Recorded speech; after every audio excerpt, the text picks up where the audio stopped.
Good evening and welcome to the Zoning Board of Appeals meeting of Wednesday, February 26th. At this point in time, I'm going to ask everyone to stand so we can pledge allegiance to the flag. I pledge allegiance to the flag of the United States of America and to the republic for which it stands, one nation, under God, indivisible, with liberty and justice for all. I'd ask that you all remain standing for a moment of silence in honor of our soldiers, past and present. Thank you.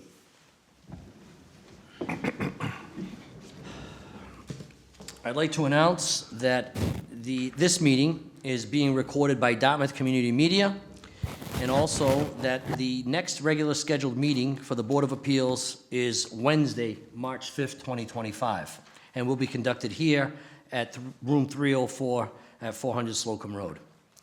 Moving on to the public hearings portion of tonight's meeting, the first matter that we have on the agenda is variance case ZAV 25-1.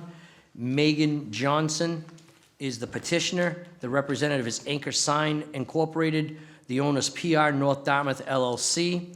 The subject property is located at 286 State Road, also known as map 167, lot 68. The property is located within the general business district, and the matter was legally advertised on February 6th and February 13th of this year. I make a motion that we waive the reading of the abutters list. Second that motion. All in favor? Aye. Aye, the ayes have it. The petitioner in this case is seeking a variance to install multiple signs for Chick-fil-A which exceed the size and percentage allowed for this district. They're seeking relief under Article 375-25.14, signs in general business, office, park, and industrial districts. So let's see if we got some comments here from any town boards. Let me just start with, I didn't even follow it myself, but if there's anyone who's got a phone, I ask that if you could silence the phone to ensure that we're not disrupted. All right. I've got a letter, a denial letter from the building department. Something you need?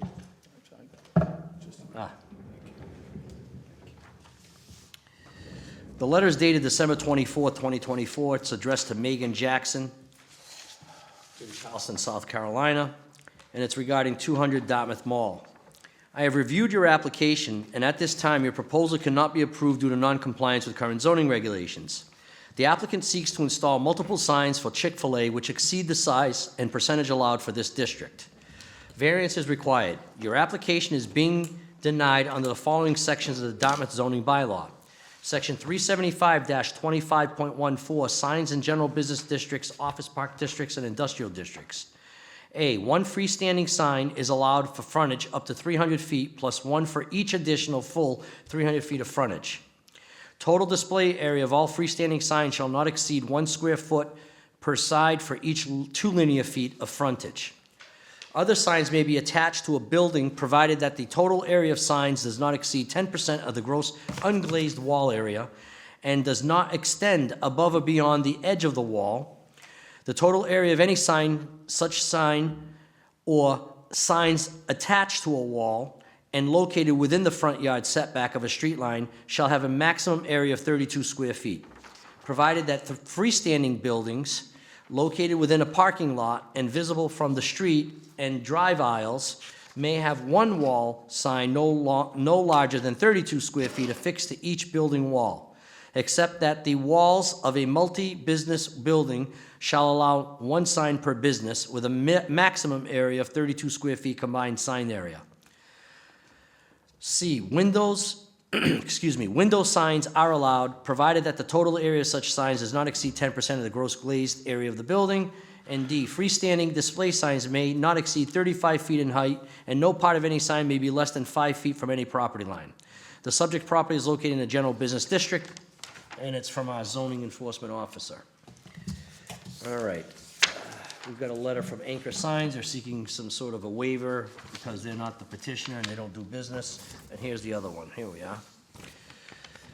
Site plan review for this project was approved by the planning board at their meeting on April 22nd, 2024. A copy of the certificate of action is uploaded to the attachments. The Board of Health says that just waiting for contractor to reach out to the Board of Health for a walkthrough of the facility prior to demolition relative to asbestos. I hope that's been done because I think the building's already been knocked down. And we got DPW, please confirm that no signs are being constructed over sewer, water, or drain utilities. Do we have any other comments, Madam Secretary? All right. Thank you. All right, so unless anyone has any other additions to what I've provided, at this point in time, I'll call upon the petitioner or their representative to state their case.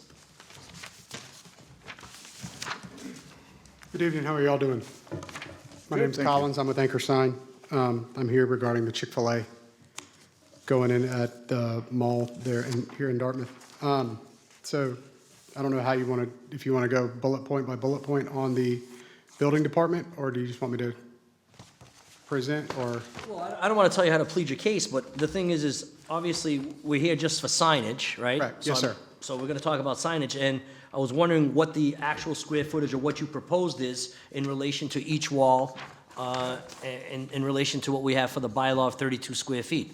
100%. So the front elevation of the building that's facing, I can't think of the name of the road right now.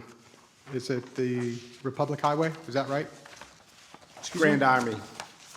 Grand Army of the Republic. No, That's the front. So the front elevation of the building right now is, Which page are you on? I have front a elevation. full copy if y'all need it, but it's going to be probably page 4, I believe. Page 4. That's front elevation. Yep, It's the one that says front elevation, correct? yes, sir. So, Faces the northwest side of the property? Right, so this actually faces the mall parking lot. Correct.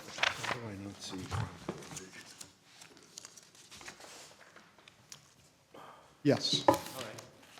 So that facade right there currently has 2,400 square feet of unglazed surface. At 10%, which is also part of the code, would be 240 plus or minus a little bit. Right now, the signage that we have proposed on this one is 118 square feet.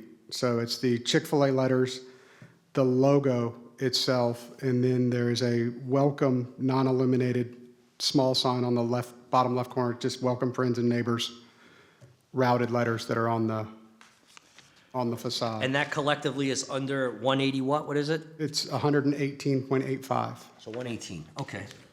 Collectively, between the three. collectively with all right. three signs. Now, let's break them down to each one. Let's start with the welcome, friends, and neighbors. How many square feet on that sign? 24.64 square feet. Okay. The next one? The Chick-fil-A script letters that say Chick-fil-A are going to be 58.85. Okay. And then the logo sign itself, just the Chick-fil-A logo, the chicken head is going to be 35 square feet. Okay. So these are the standard signs that they use at every Chick-fil-A across the country branded. All right. Let's go to the next one. Then you have the next is going to be the right west elevation, which is going to be Parking lot. facing the Fonts corner. No. Nope, sorry, that's going to be facing the parking lot as well. I'm looking at it backwards. Yep.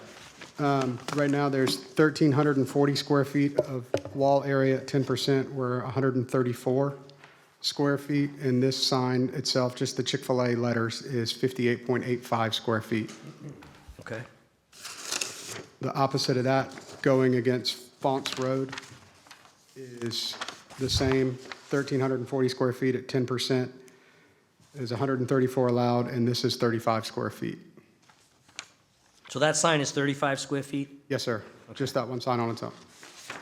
That was It's only allowed It's the is same one as the 32, other so- one on the other side. Okay. Exact one. Continue on. And then we have the rear elevation facing Grand Army of the Republic Highway, which is the same as the front, 2,400 total square foot at 10%, 240, and we're at 95 square feet total, give or take, which is 58.85 for the Chick-fil-A, and then 35 square feet for the wall sign logo. Okay. Is that, are those all the wall signs? Those are all the wall signs, yes, sir. And then we got what, 2 freestanding signs? 2 freestanding signs. There's one existing sign that's approximately 20 feet tall at the rear closest to the movie theater, that entrance area. That is a reface. That is close to the back of it. B1? Yes, sir. That sign is 67.28 square feet. Well, I want to find that one. I thought I saw one at the corner of Fons Corner Road and Route 6. Yes, sir. That one's going to be on your last 2 pages. So let me just make sure I'm on the same page.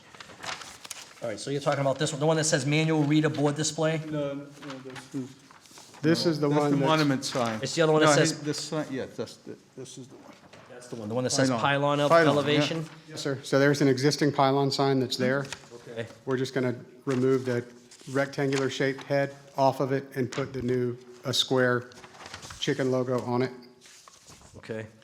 There's 2 signs on the same pole, right? Is that why you're calling it 2 signs? So, no, it's the reader board and then the cabinet above, and then there's another one that we're proposing at the corner of Fonts Mall and Grand Army Republic. Right, the pylon sign, the pylon sign has the chicken head and another sign underneath, correct? So it's a cabinet, so they can do messages, stuff like that. But you're calling this as 2 signs? Just one sign. One sign, okay, I thought you Correct. said Yes, 2, sir. okay. This is the pylon. The other sign is the monument sign. The other sign is the monument sign On the further other side, down. yeah? Yes, Where's sir. the monument sign gonna go? Right at the corner, if you look at page It's 3, M2. Yeah, I was wondering why you didn't show this on the same It would've- sheet that had all the signs on them. it was the site is so large, trying to get it to scale down to that, it would have been hard. It would have been made the image smaller, so it'd just look like a whole bunch more colored dots on something that small, but it's right. Is that the one that's marked F-17? No. No, sir, M2. M3. Excuse me? M3, right? M2.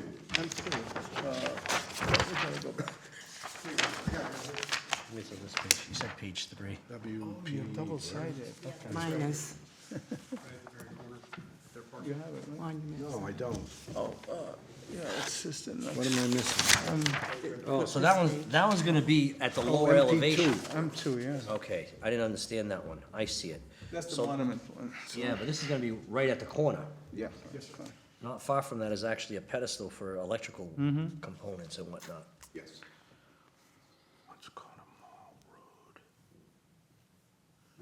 All the line locates and stuff like that will be called in front. How far back is that from the roadway? Do you have a dimension on that? Looking at it now on site, I didn't have a scale real quickly, looking at it on site. We meet the setbacks of 5 feet from the property line. I don't know how far it is from the roadway, to be honest with you. They didn't have the property line marked out there, they just had the construction zone fenced in. Oh, we have a site layout somewhere. So the pedestal sign is, you're actually gonna use the same pole? The one at the rear of the property, yes, sir. Same pole, same footer, we're just going to remove the cabinet and put a new one on it.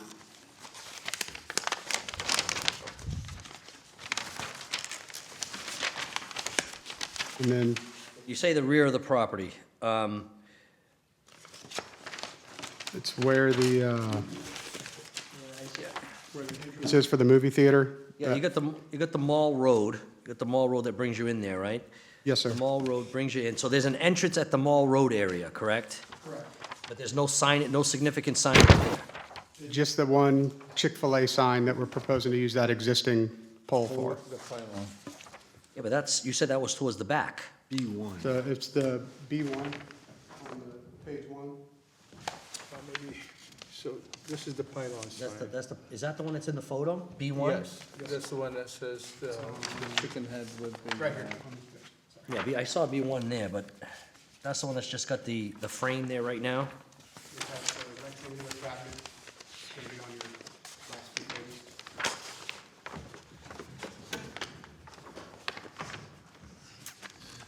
Sure, they should give you the whole set.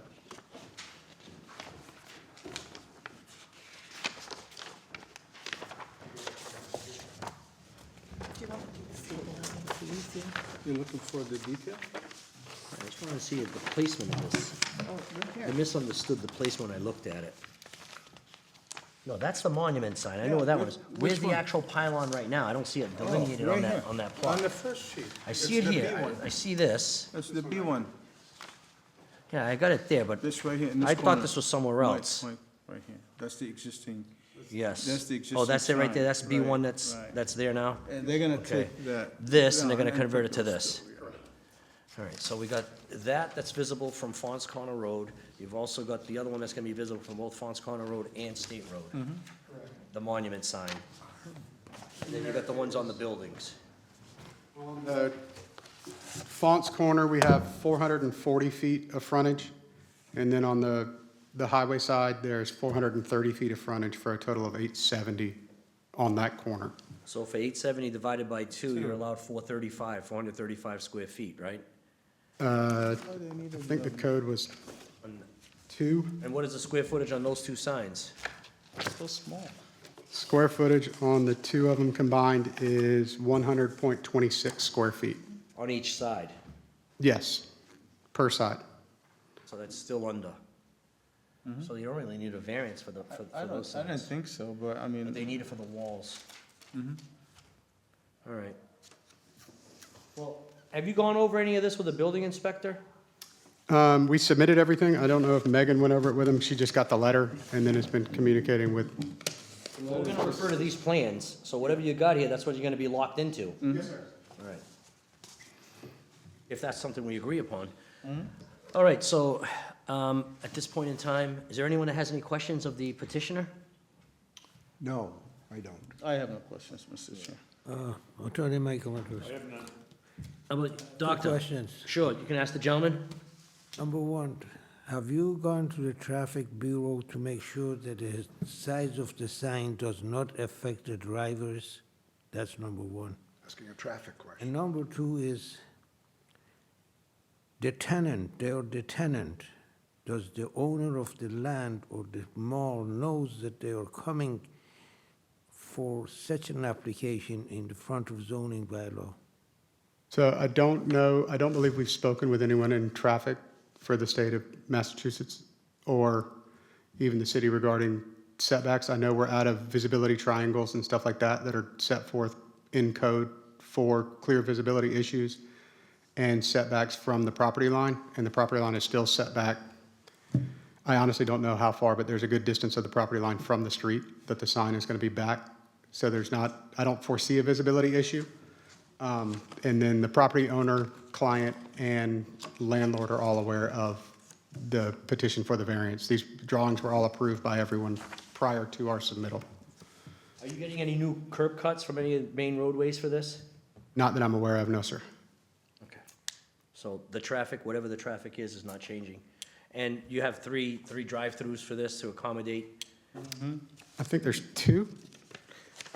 3, I think. Three 3, they go to 2. Yeah, 3 Yeah. order points, and it goes down to 2 Yeah, drop-offs. Yes, sir. similar to the. And you've already got the approval from the planning board for those 3 and everything else? Yes, sir. The general contractor and Chick-fil-A corporate themselves would handle the site plan stuff. I think you went through the site plan review, you know, so we're not really, this is not our jurisdiction. You're here for the signage, so, you know, yeah, we're okay, I mean, with the traffic, it's not a. Any additional Not questions? No, I don't have Gentlemen? anything else. All right, Thank so you. this is a public hearing. We do have to obviously allow people to make comments. Is there anyone in the audience that would like to come forward and either speak in favor or against this project? I can tell our viewers at home there are only 3 people that are in the audience aside from the petitioner, and no one's coming forward. So, I'm always concerned about signage. I know that we had an issue not that long ago for Planet Fitness in Dartmouth, on Dartmouth Street, but that's a different type of location. It's not the Dartmouth Mall. It's not near the busiest intersection in the town of Dartmouth. And it's not as if there's been a business there before. There used to be the old Sears Auto Service Center. All right. This is a variance though, correct? This is a variance, and I haven't heard anything about the criteria for a variance, so, I don't know why, but it doesn't make any sense for signage to be a It doesn't variance. really, but I still try to make it fit. Right, no, I so understand. that- I understand. The one thing I do notice is that there's a significant difference in topography between Fons Corner Road and actual ground level for this particular location, which limits visibility from that roadway. That sign on the corner, the monument sign on the corner, I don't know how close it is to the corner, because I don't know how well it's delineated there, but I didn't know that that was actually their property. I thought that that might have been town property, but now that I've located it there, they're putting it obviously, I think it's the corner, kitty corner from the intersection. it is. It's the corner of Route 6 and No, no, Fons Corner Road. I don't think so. Is it? Yeah, Then I'm misreading this. I can tell you it's over 20 feet. it's over 20 feet? All right, but it is, it's right I here. mean, If you the wanna parking lot is 9 or 10, and Dartmouth, I think, parking yes, space. parking space, but this is double. show- So it's It's about at 20 least feet. 20 feet, at least 20. Can you show what page that's on so you can see that? I just want to make sure before we move forward, you know what's going on. M3, Why am I not? Right here. okay. No, I understand that. Oh, that's, okay. that's Route 6. That's Route 6. And this is Fons Corner. Oh, okay. Got it. I really, given the size of the building and the square footage of the facade, I think that, because you're allowed, if they don't have that sign, they can put a sign on the window with the same size. I think that, we don't want to do that, you know? We know, but that gets a whole different level of exposure out in that corner there. And I always worry about visibility and whatever else, but, No, I think looking at this with setback 20 feet and it's a monument size, it's not, it's about 40, what is the size of that sign? Like, it's not a big sign. No, it's, 2 seconds and I'll tell you. 6 feet by 80, is that 7? So it has a 10 3/4 inch base, so it's 81 tall by, just the viewable 81 by 80. So less than 7 feet tall and 7 feet wide. A little over 7 feet tall, it's a good sized sign. or a little, I'm sorry, less than 7 feet tall, 61, so a little over 5 feet tall. 5'2" tall and, I mean, given the frontage that they have, almost 800, over 800 linear feet of frontage on, between Fons Corner and, you know, I don't think this sign is excessive, but, I Okay. mean, that's, I don't. Everyone understand that? One more. So they're proposing to put a sign that's around 5 feet high, right around 5 feet high, by how many feet wide? it's a little less than 7 feet. A little less than 7 feet wide at the corner of Route 6 and Fons Corner Road. My Where, question if you is recall, this- that's where the police sort of sit during the Christmas season for about 2 weeks prior to the holiday to manage traffic there on that corner. That's right. Are they drive-through also or not? Excuse me? Do they have drive-through service? Oh, yeah. Do the Right- people did he say have to right go to turn? the store to get, or, Yeah, they have drive-through. They have actually 3 separate lanes for drive-through. okay, thank you. But it doesn't come in, the drive-through is not served by either, directly served by Fons Corner Mall Road or Route 6. It's within the parking area for the mall. That's where they would actually come in, and that's where a lot of the, sort of the ingestion of the traffic would be. For Thank lack of a you. better word. All right. So I'll let you stay there in case we have any questions, but we've got some findings that we've got here. I'm kind of, sort of going to help you along the way here because there's criteria that needs to be met in order to grant a variance. Understood. Even though you haven't submitted that to us, I may just want to confirm with you some of the things that I've sort of think that may fit, and I'm open to any suggestions here from my colleagues. So for findings, the subject property is located at 286 State Road, Dartmouth, Massachusetts, and is also known as Assessors Map 167, Lot 68. The property has been owned by petitioner PR North Dartmouth LLC since October 1997 and is located in the General Business District. The subject property is part of the North Dartmouth Mall area.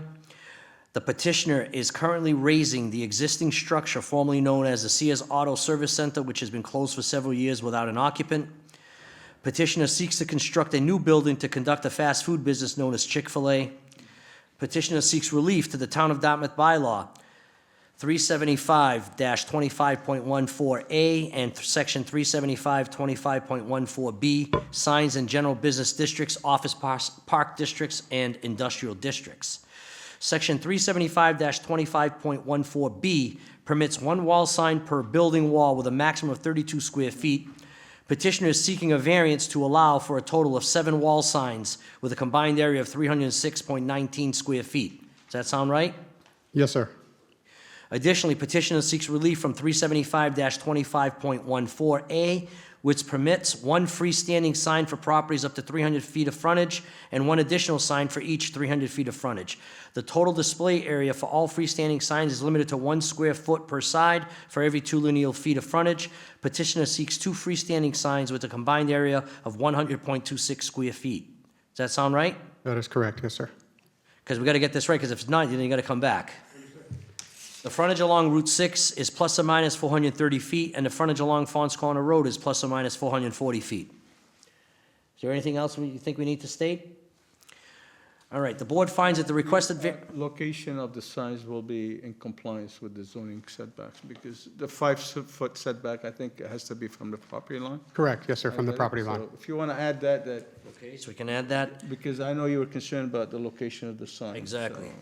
I believe they're So- both 5 feet from the leading edge of the sign and so from the front property line, and at least 5 feet or more from side property, adjacent property lines. In compliance with the. All right, the setback of the freestanding signs Be in compliance with the, will be in compliance with the zoning bylaw. yeah.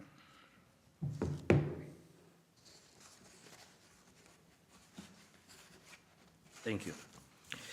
The board finds that the requested variance meets the statutory requirements as provided under Mass General Law 48, Section 10, Subpart 1. There are circumstances related to soil, shape, and topography that especially affect the subject property that do not generally affect the zoning district in which the structural land is located. Our reasoning: the subject property is a unique parcel given it is located in the northeast corner of the busiest intersection in town. It has frontage on 2 main roads and has an elevation significantly higher than each of the roads that serve as frontage to the parcel. Significant signage is required for the petitioner's business to have sufficient visibility for patrons who visit the location. Subpart 2, a literal enforcement of the provisions of the bylaw would involve substantial hardship, financial or otherwise, to the petitioner. The fast food business the petitioner seeks to conduct upon the premise requires visibility to attract patrons to the establishment in a safe manner and to ensure minimal impact on traffic to the immediate intersection. Subpart 3, desirable relief may be granted without detriment to the public good. The increased square footage and signage will not impose a substantial detriment to the public good, as this location is within the mall parking area, which was previously occupied as an automotive service center. And Subpart 4, the variance will not nullify or substantially derogate from the intent and purpose of the bylaw. Although the proposed relief exceeds zoning bylaw allowance, it does not derogate from the intent or purpose of the bylaw, as the signage square footage is in relation to the size of the building walls and to the square footage of the lot will maintain a proportion ratio that is not overwhelming and will be aesthetically pleasing. Does that make sense, gentlemen? Yes. Yeah, very good. It's as creative as I could be. That's good.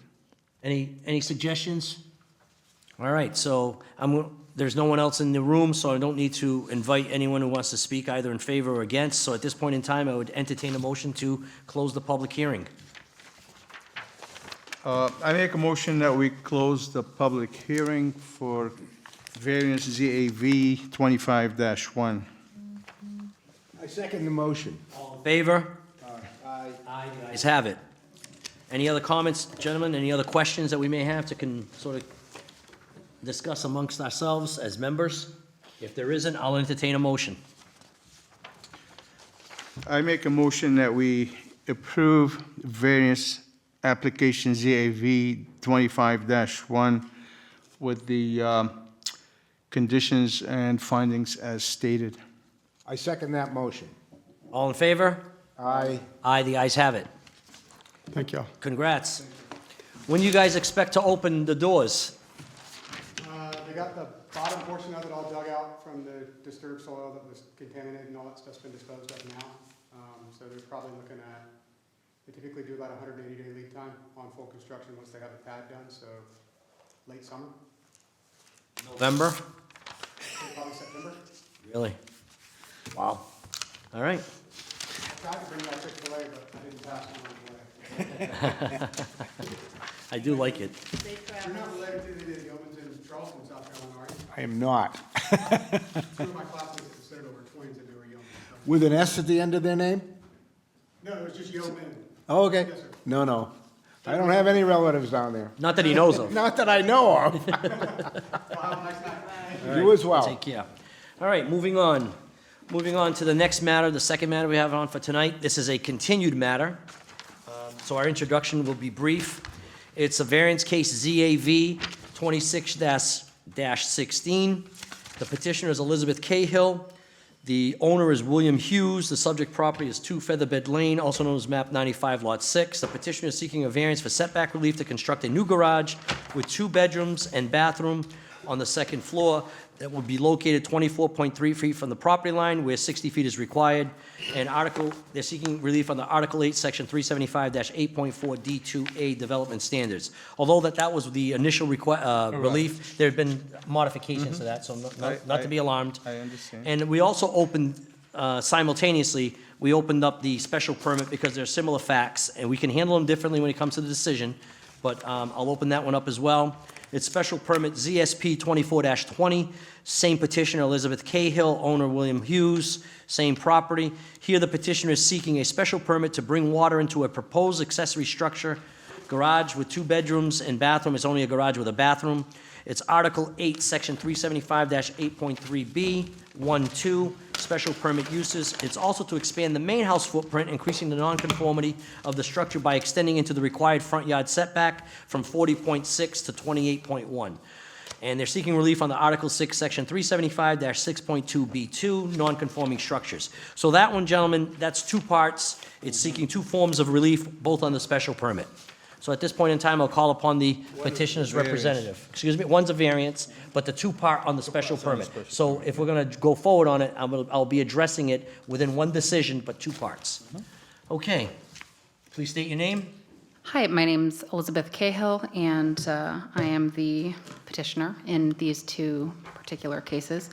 And we've been here before. I'm back again. Yes. And so I won't get into all the details again, but what I will point out is that we've, since the last hearing, we've reviewed the situation with the Hughes, the owners of the property, and they've decided to make some changes to the proposed scope of work.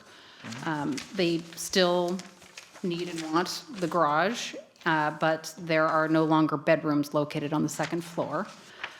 There is space located on the second floor still, and they want to keep that space. One side will be used as an office, the other as a sort of multi-purpose, what we're calling a game room, a kind of a hangout space. And the idea there being that if they're going to have to pack the guests into the house, having some space to escape so that they can work from home when the house is full is a good idea. All right.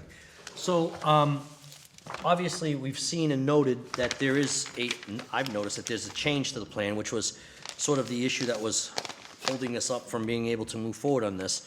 And there's no longer going to be the 2-bedroom designation in that area. Now there's an office area, which we've repeatedly and over many petitions have allowed. Also, there's a game room area and a landing area with a bathroom on the second floor and some storage area, which, gentlemen, it's pretty much in compliance with other and similar requests that we've had come before us. Would you not agree? Mr. Human? Yes. No, I agree. If you want to take a look, it's A3.1H. I just want to make sure we all, well, actually, that's not. 822 Be the house. I think That's the there's next- G is for yeah, I the flipped one garage page too building. many. garage. Yeah, A2.2G. A 2.2 G. G? Mm-hmm. G. Garage. It's a way of organizing the drawing, since there are 2 different structures. Everywhere. Oh, am I looking at the, oh, there it is. Here we go. Right. I got it. So, just so, for the record, the changes are, and I've already stated them, just want to make sure you've had an opportunity to review them. Yeah, I did take a look at the plans, Dr. Aguirre, you have any questions, or Attorney Faria? Oh, thank you. You guys, you do remember this request? question. In addition to this, they're also seeking, so there's a special permit for the well, actually, there's a variance for the construction of the garage. For setback. For setbacks. There's also a special permit for the same garage to hook up water.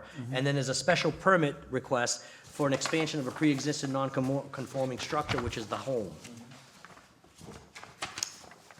All right, so this is a public hearing. Given that it is a public hearing, I am going to provide anyone in the audience an opportunity to either speak in favor or in opposition to this petition. I can inform the viewers at home that we only have 2 other individuals that are here, and they're not raising their hands. So at this point in time, I would entertain a motion. Oh, no, we're not going to close the public hearing. I would like to review some findings. All right, so what do you want to handle first, the variance or the special permits? What do you want to do? Do the variance first. We'll do the because we variance always first, do okay. variances, right? So. Okay, here, pass those 2 so down. The variance would be, There's one of each here. Great. Okay, ZAV, ZSP, got it. Yeah. ZAV. So, this is ZAV 24-16. These are just some proposed findings, gentlemen. The subject property is located at 2 Featherbed Lane, Dartmouth, Mass., and has been owned by the petitioner since December 2020. The property is improved by a single-family home and detached garage and is located in the Single Residence B zoning district. The existing garage and the lot are pre-existing and non-conforming to current zoning. The subject property has frontage on Madaris Lane and Featherbed Lane.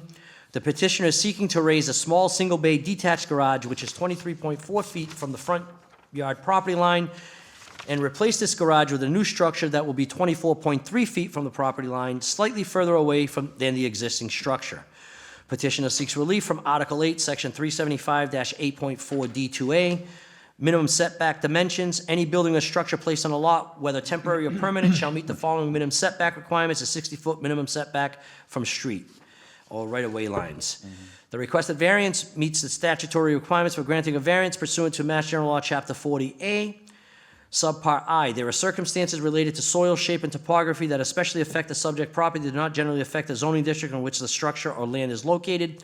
The subject lot is a pre-existing non-conforming lot, and the existing single-family home is a pre-existing non-conforming structure. This should not say that. It should be the garage. And the existing detached garage.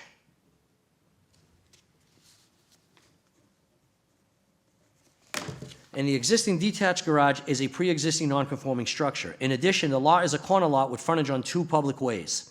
The location of the existing structure in relation to the perimeter lot lines limits the petitioner's ability to utilize the property. I'm open to any other interpretations. Subpart 2, a little enforcement of the provisions of the bylaw would involve substantial hardship, financial or otherwise, to the petitioner. The existing garage is 23.4 feet from the front lot line. The proposed new structure will stand at 24.3 feet from the front lot line. Strict adherence to the 60 feet front yard setback requirement will limit the petitioner's ability to utilize the property. And number 3, desirable relief may be granted without detriment to the public good. There are other properties in the general neighborhood that do not meet the 60-foot front yard setback.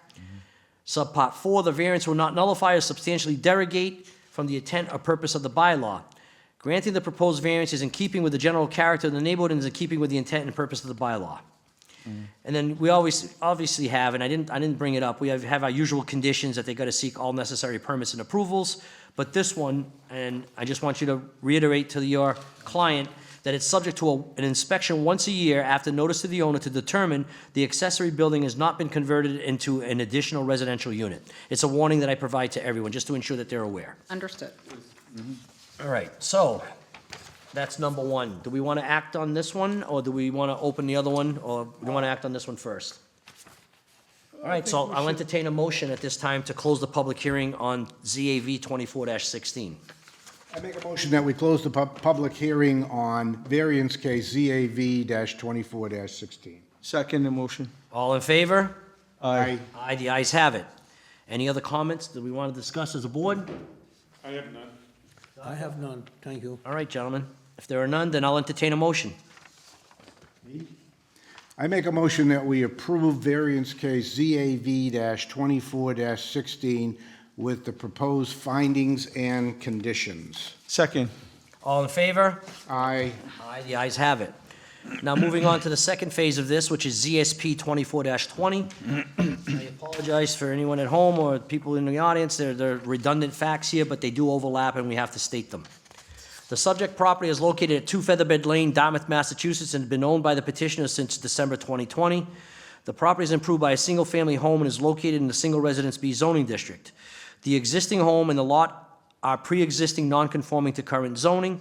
The subject property has frontage on Madras Lane and Featherbed Lane.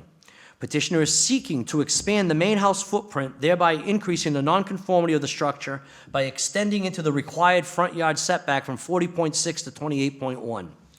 Petitioner seeks relief from Article 8, Section 375-6.2B2, nonconforming structures.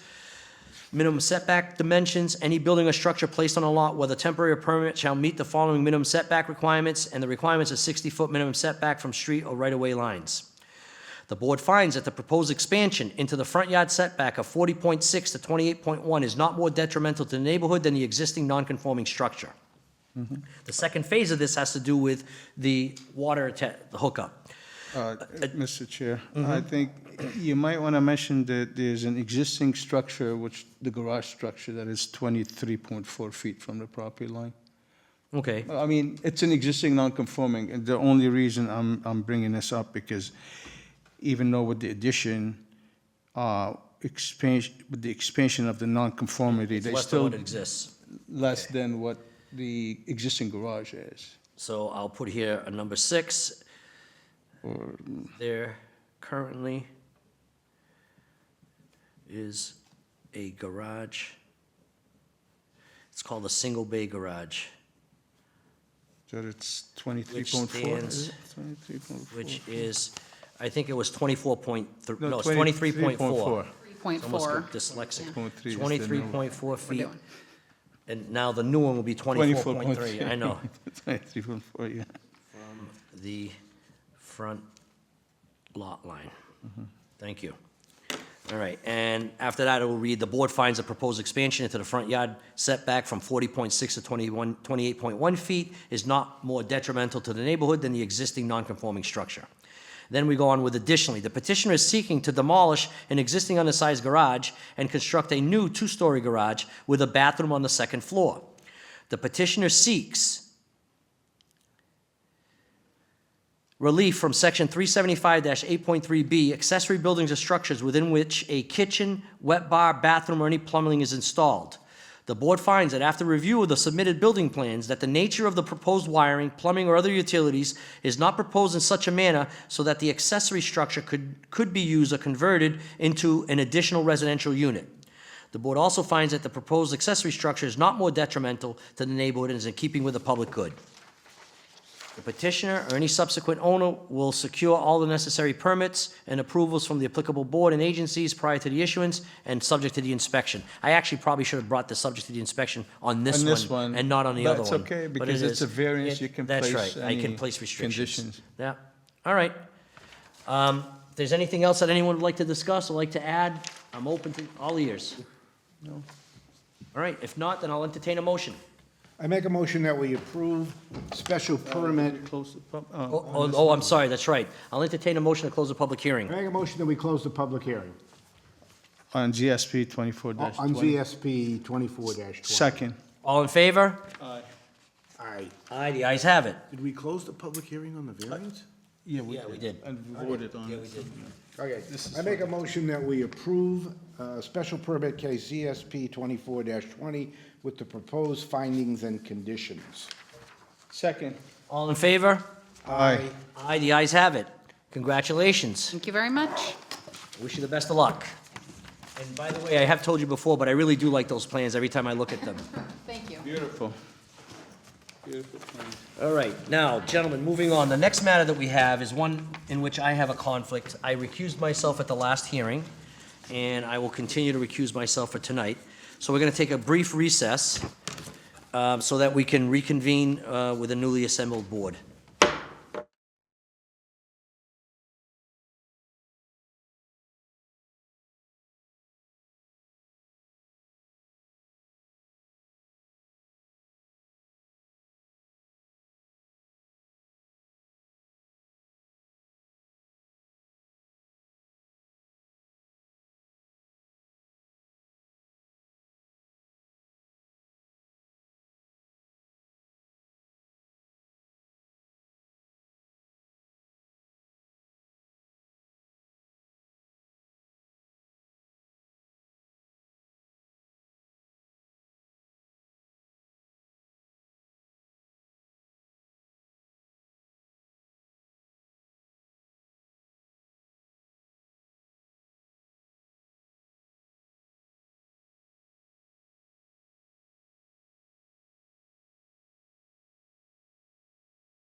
Appeal is back in session.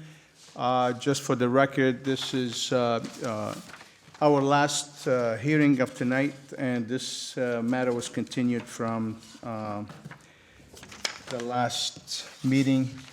And I believe I am chairing the meeting tonight because Attorney Medeiros has a conflict of interest with this, and he requested to recuse himself. We also have Dr. Igai, who also has a conflict of interest with this case, and he won't be participating.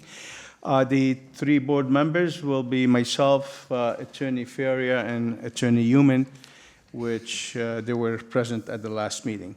Just to refresh your memory, I think at the last meeting, this application is for a special permit to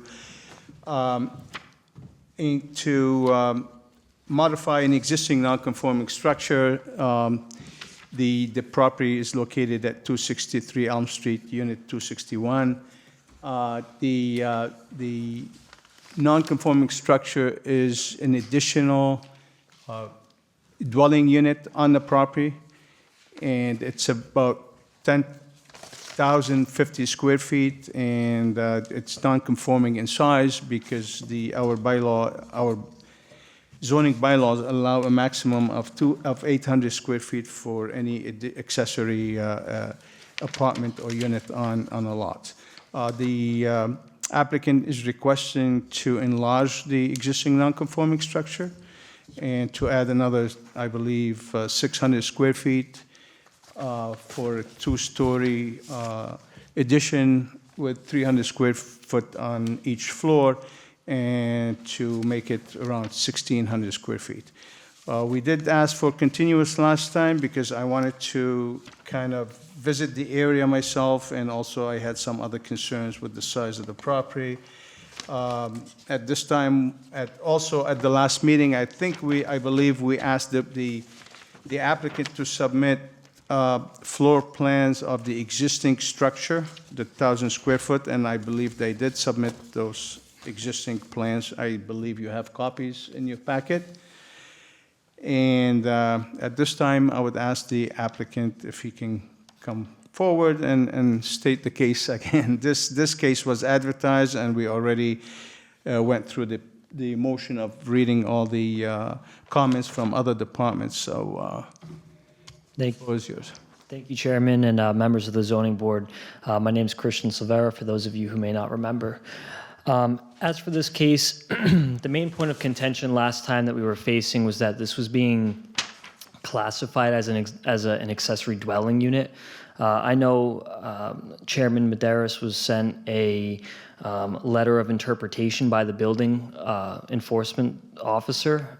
I don't know if it was shared with all of you, but pretty much his findings are that, and it's the findings that I was of before, was that with the adoption of the new state regulations governing ADUs, the town bylaws addressing accessory dwelling units are now not acceptable nor enforceable. The project, as proposed, does not conform with the state regulations for ADUs and therefore cannot be classified as such. The structure is pre-existing, non-conforming, and the owners are seeking to expand upon the non-conformity. This building has separate utilities coming from the street, separate meters from Eversource, a separate address. It's truly a separate structure and is not classified as an accessory dwelling unit. I'm also joined here tonight by the owner of this parcel, Robert Mahould, in the case that you had any questions for him. But I just wanted to kind of touch upon that point first, because I know that was the biggest point of contention, given that the zoning board has never allowed for an ADU to be expanded past what the bylaws allow. Just making it clear that this is not classified as an accessory dwelling unit. Thank you. Thank you.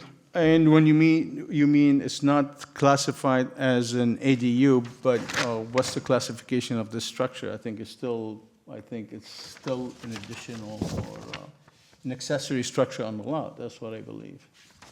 I don't see how it can be anything else.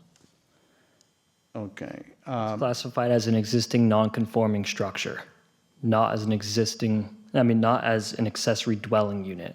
Because when you put it under that classification, under the state regulations, that ADU has to be fed through the house for utilities. It doesn't have its own separate address. A lot of the attributes that this has, it cannot have if it's an accessory dwelling unit. So therefore, it does not fall into that qualification.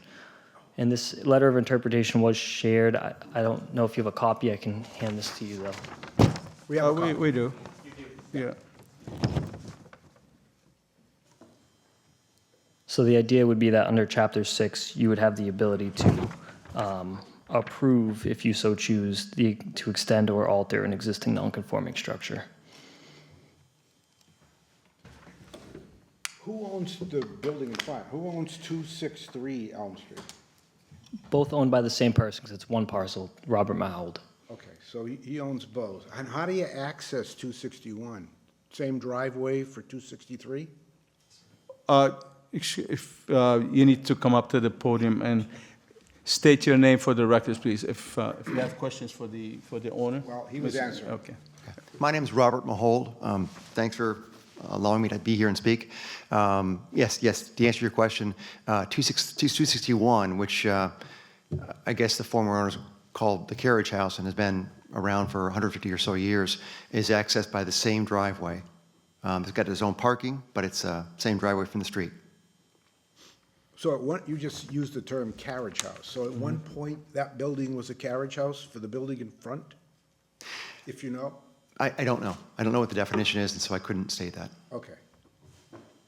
But it's clear it has its own electricity coming in, its own, is there sewage out to Elm Street? Yes, there is.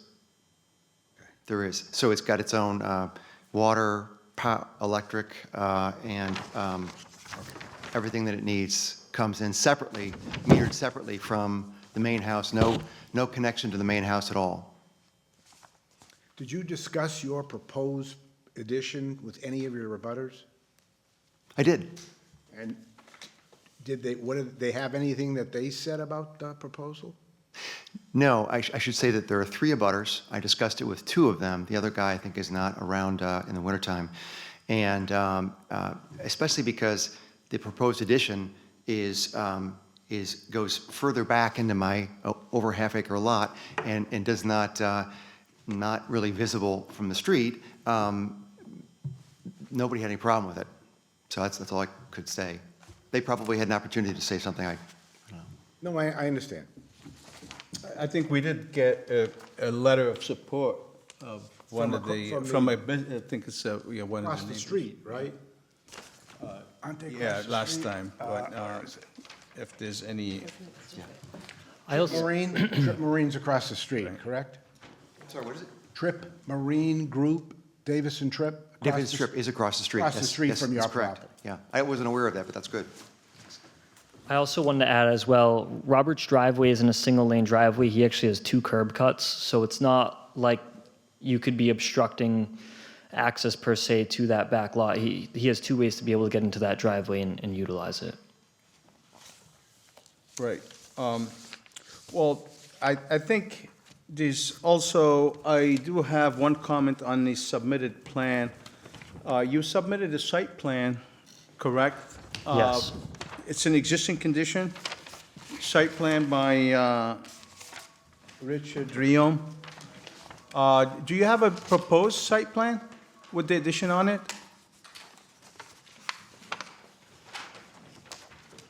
Plan set that I submitted there were multiple pages to the plan. I believe all 3 pages should have been submitted. There was an unofficial abutters list, I believe, as well as the proposed plan and the existing conditions plan. I also have the plan printed. I'll You do have copy of the proposed site plan? Okay, let me see, because I do have a comment on the, I just need to look at the proposed site plan. Okay.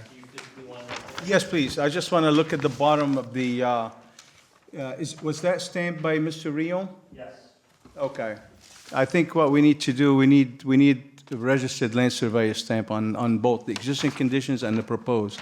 I think this came up before, and we alerted Mr. Rio that he cannot certify dimensions from an existing structure to a property line. That's not allowed under the ethics code, and it's not allowed as, it has to have a stamp of a registered land surveyor on the plans. Understood. Uh, Question for you.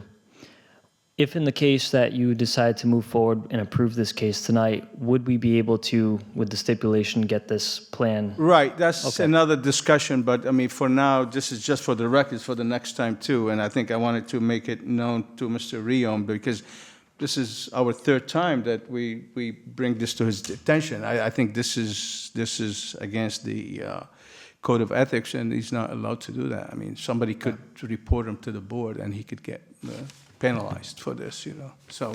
Yeah, I can't speak on his behalf. What No, I do- understand, Yeah. but this is one of the comments. Now, the second is, I'm really still trying to understand I have a concern. My concern is, you have an existing non-conforming structure, okay? This non-conforming structure is already around 30% over what we would allow in our zoning. And even if we go by the state, it's over what's allowed by the state, even though we're not considered this as an ADU. Correct. Now, going with the 600 square foot addition on a structure that's already 30% over, that 1,600 is almost 200% larger of what we allow in our zoning bylaws. Percent over, do you mean 30% over what an accessory dwelling unit allows? Correct. So But the- I think we need to remove the No, I whole- understand, at that time, but you have to understand that we, as a community here, as in the town of Dartmouth, we were aware that this, before the state acted on the ADUs, we were aware that we needed some kind of help in town for either in-laws or young couples, and that's why we had the bylaw for the accessory structure. Right. And there was a reason why this was 800 square feet, because otherwise, we didn't want to see probably like two full-blown houses on one lot in the town of Dartmouth. And even we had stricter regs regarding the design and the position of the house, but again, we're not, now that we have the ADU with the state, so you're saying, I'm kind of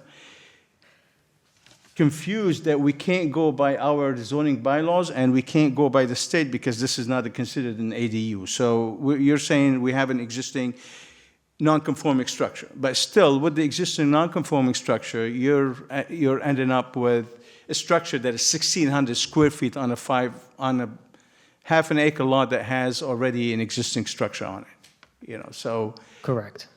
I don't know if this is more detrimental, less detrimental. This is something that we need to really discuss because we might have similar cases in town, and my concern was I don't want to set a precedent for this, so. Understood. I think even under the old, I know that even under the old, if we were going based on the town's bylaws for ADUs, this still is not classified as an accessory dwelling unit under those. Furthermore, this expansion, it's Why not, it's not considered an Because same thing that- accessory structure? because same thing, even under the town's current bylaws, the house had to be fed through the accessory dwelling unit was fed through the house, doesn't have its own address, just a lot of the things that this has are not prevalent with that. Furthermore, this expansion, it's not increasing the amount of traffic to the structure, causing more of a detriment. It's consistent with the appearance of this existing structure. It's not going to be sticking out like a sore thumb. I know last time as well, I pointed out a parcel that's about half the size, if not a quarter of the size on Bridge Street that actually has a duplex and a quadplex all on the same parcel and operates completely fine.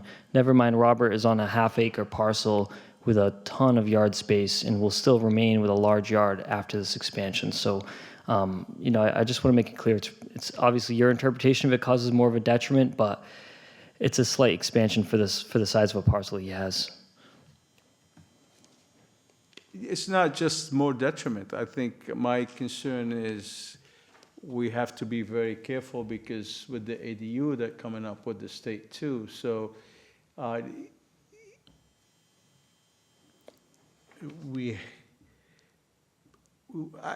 think I need to, first, I think I need to do a little bit more research on this one. I think I want to talk to the building commissioner, and meanwhile, again, even to act on this application, you don't, you still need to submit the proper documentation, even regardless whether, we can't even act on it because it's clearly it says in our bylaws for required submissions, if you submit an application for zoning relief on a setback, the plans have to be stamped by, I believe, correct?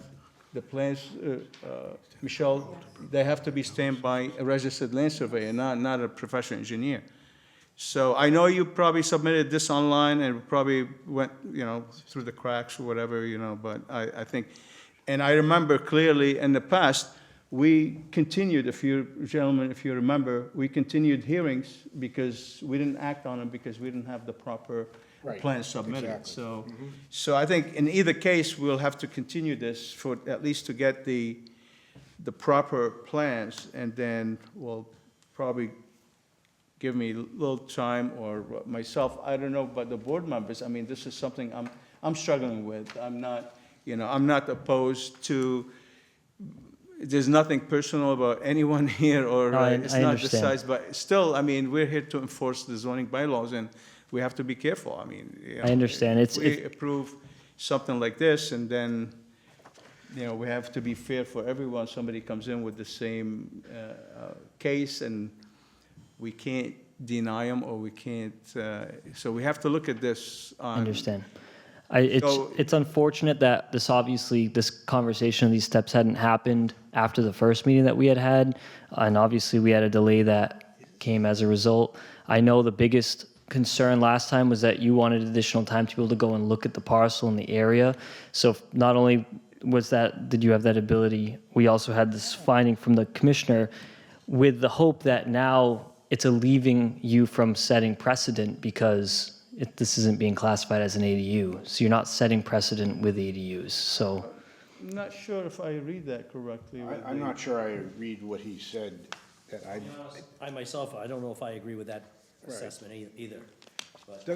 Quick Read it. question. Are there two deeds to this property or one deed? One deed. One deed? it's tricky. If you look back at the past of this parcel, there are multiple deeds at time, because I did some record research myself on this, and there were times where it was referencing multiple deeds, then over time it seemed like it became one deed. It almost seems as though this could have at one point in time been two separate parcels that got combined into Oh, but you have a one. merger issue. That gentleman right there owns both two I parcels. understand, at this point in time, it's one parcel It's one parcel, with two single-family houses on it. right, and that's a problem. Because and I understand what the chairman is saying, that you come in here and you say you want to expand a piece of property that has actually two houses on it. What do we do when the next guy comes in here and says, I want to put a house up in my backyard? Well, you can't at that point in No, I time. agree, you can't. He's not looking to build a new house in his backyard. He's looking He to wants to expand an expand a existing pre-existing non-conforming. non-conforming. Right. But So, he's expanding the nonconformity. right. But this won't set precedent for someone to be able to put a house in their backyard, is my point. Okay, no, all right. All right.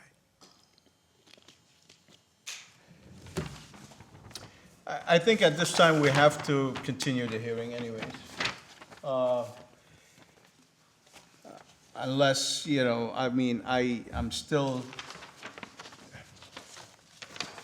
No, I agree with you. and at the last meeting, I think I raised that also. I said, you're right. I said I wanted to go take a look just to get a feeling with that, but also I raised the issue, the concern that the size of this is twice what's allowed.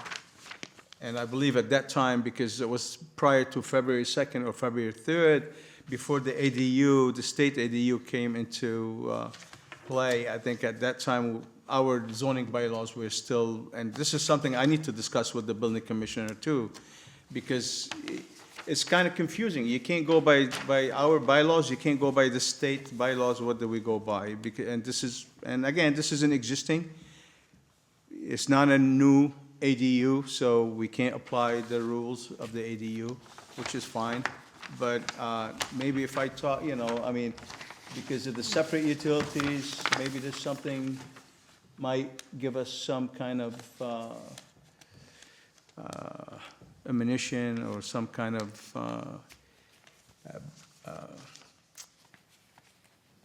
reasoning behind whatever decision we'll take, you know, so. Attorney Ferrier, what do you think? Well, I don't mind continuing the case. I would just add that I'm very familiar, with what I said last time with the property. No, I know. I've spoken to the neighbors there, and nobody has an objection. There's been a lot of construction. But I would have to say that that house, the front house, is a very old house. And both of those structures, so is the little house that they're expanding, both of those houses were built before zoning. No, I know. And I can tell you that I probably know about 4 or 5 houses in that general area that people did that. They built a big house and they built a small house so that it's on one lot, so that 2 houses. Obviously, the zoning came into play and you can't build 2 houses. You couldn't do it today, but it was done properly. As I said, I've spoken to the neighbors. I really don't have an objection. There's a big yard in the back of the house.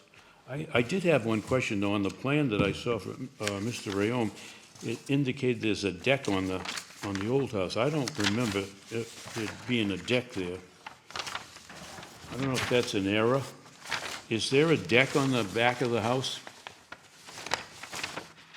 Not the big house, the small house? I thought I saw somewhere there. Must be a plan error. Maybe if there's a concrete patio, is there a concrete patio on the side? There is a wooden patio that accommodates the stairs going up to it, to the door, and I don't think you'd call it a patio, just a place to, yeah, it's a very small, maybe 8 by 6 wooden patio. You walk upstairs, it's a landing, I would say. But, so if there's a plan error, there's no porch or... Well, this, on the plan that I'm looking at right now, I just found it, Prime Engineer, it says there's looks like a Staying on the detached deck. You're staying on the small house in back, correct? Yeah, the smaller, I saw the deck on I the... don't think that exists, does it? Yeah, it says deck behind, yeah. I know No, what you're it's- referring to it's now. not In the behind. rear of that smaller house that we're discussing is a concrete patio behind, right? I believe there's a concrete patio on the rear of the structure in the back.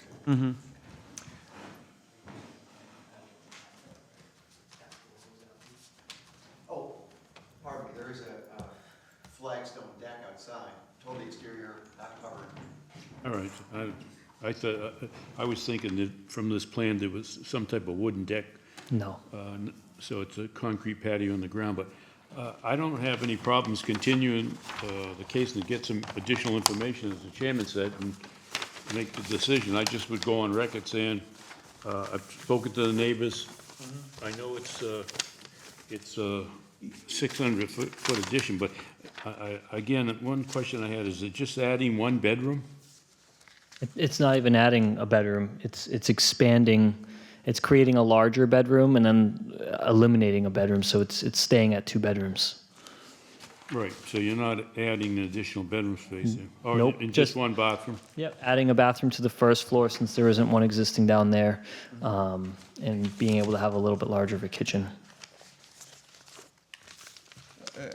Attorney Ferrier, just for your information, I think with the new ADU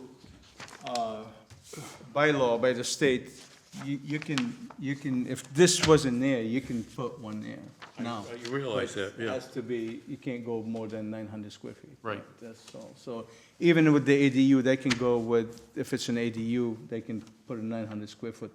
That's why I'm saying it's already there, larger than what we allow or the state would allow. Yeah, I understand that. Just adding another 600 square feet, that's the concern. And I don't have any problems to continue the case, I just, and I don't have any problems, the structure is there, I don't have any problems making it a little bit larger, because I don't agree with everything the state comes down and says, that they arbitrarily say 900 feet Right. is what we're gonna live by, but that's okay. I guess that's why we had boards to give variances, but I would move, Mr. Chairman, if it's appropriate, to continue the. Sure, Yeah.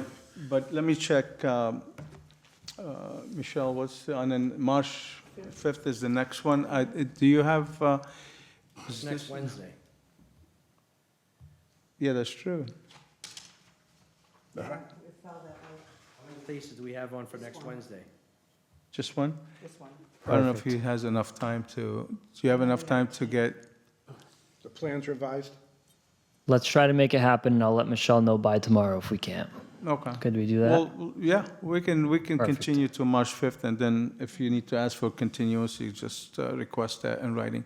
And he's okay with the time frame, does he need, okay. When's the next one after that, Michelle? The 19th. You can do it by letter request. Walter, would you give me my phone? Sounds good. Thank you, sir. Sounds good. That's all right, as long as I'm not out So of town. I need a motion. I'll to move that we continue to continue to March 5th.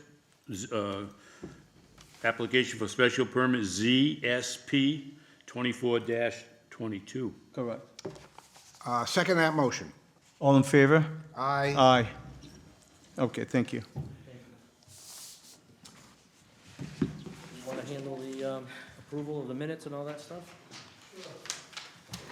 Okay. Our last portion of tonight's meeting is the approval of the administrative and minutes of January 22nd, 2025. Our first item on the agenda is the review and approval of 6-month extension, case ZAV 23-9.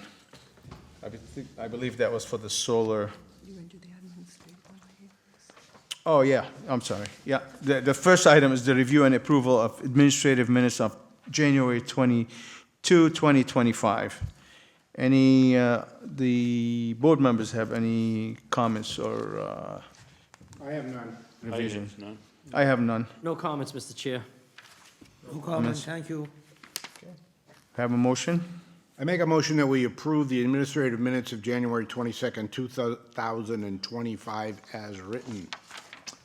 Second. All in favor? Aye. Aye. Our next item is the review and approval of 6-month extension for case ZAV 23-9. And I believe that was for the solar panels, and that was approved. Any comments from the board members? I have none. I have none. I have none. Oh, none, thank you. None? Wait a Okay. minute, why do I not see that? Was in the pack. ZAV 23-9? 20, ZAV? SME 24-3. Oh, that's it? Oh. 6-month Right here. extension? Oh, I'm sorry. Yeah, Yeah? Yeah, it's oh, SME. okay. You see it? 24-3? Yes. Got it. Just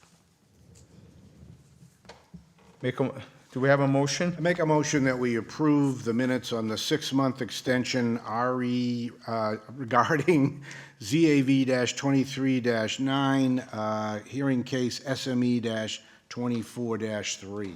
Second. All right, gentlemen, I hope I gave you the last two. You have all your minutes with you? I do. Okay. Okay, next one is review and approval of variance ZAV 26-16 for 2 Featherbed Lane. That was continued to tonight. I have nothing to add. Nothing to add. Motion? I make a motion that we approve the minutes of variance ZAV-26-16 for 2 Featherbed Lane as written. Second. All in favor? Aye. Aye. Next is the review and approval of special permit ZSP 24-20 for 2 Featherbed Lane. I have nothing. I have nothing. Nothing and here. I don't see those notes here. Thank you. Because they're together? They're together? Yeah. Okey doke. That's the problem with doing the cases All right, together. and so I had no changes to the previous, I have no changes to this one. Do I have a motion? I make a motion that we approve the minutes of the special permit ZSP-24-20 for 2 Featherbed Lane. Second. All in favor? Aye. Aye. And the last item is the review and approval of special permit ZSP 24-22 for 263 Elm Street, Unit 261 Elm Street. I have no comments. I have nothing to add. No comment. I make a motion that we approve the minutes for special permit ZSP-24-22 for 263 Elm Street, 261 Elm Street as written. Second. All in favor? Aye. Thank you. And motion to adjourn. I make a motion that we adjourn. Second. All in favor? Aye. Thank you.